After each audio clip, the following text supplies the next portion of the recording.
చేసుకుంటే కోపం కూడా అర్థవంతమైనదే. అపార్థం చేసుకుంటే నిజమైన ప్రేమ కూడా అర్థం లేనిది అవుతుంది.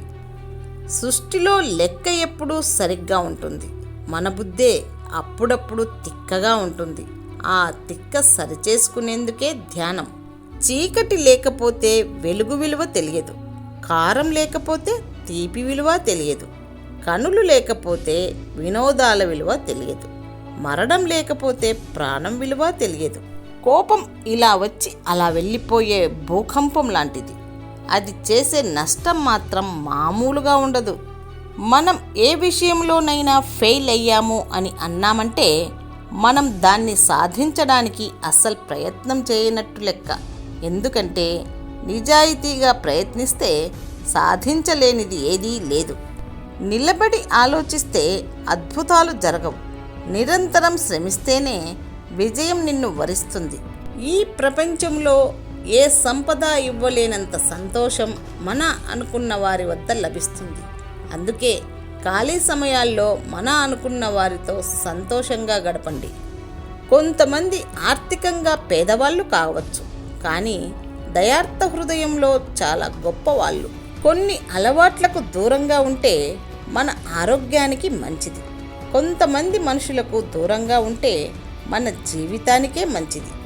అందానికి అభిమానులెక్కువ, అధికారానికి గులాములెక్కువ, ధనానికి పొగడ్తలెక్కువ, నిజానికి శత్రువులెక్కువ, నీతికి నిందలెక్కువ, మంచికి కష్టాలెక్కువ. మనమంటే ఇష్టమున్నవారు మన మాటల వెనుక బాధను అర్థం చేసుకుంటారు. మనమంటే ఇష్టం లేనివారు ప్రతి మాటలోని తప్పుల్ని వెతుకుతారు. దూరం పెడుతున్నా దగ్గరవ్వడానికి ప్రయత్నించి అలసైపోవడం కంటే దూరంగా ఉండి ఒక జ్ఞాపకంగా మిగిలిపోవడమే మంచిది. చిమ్మ చీకట్లో చిన్న దీపం ఎంత వెలుగునిస్తుందో, మనం బాధలో ఉన్నప్పుడు ఆత్మీయులు ఇచ్చే చిన్న ఓదార్పు కూడా కొండంత ధైర్యాన్ని ఇస్తుంది.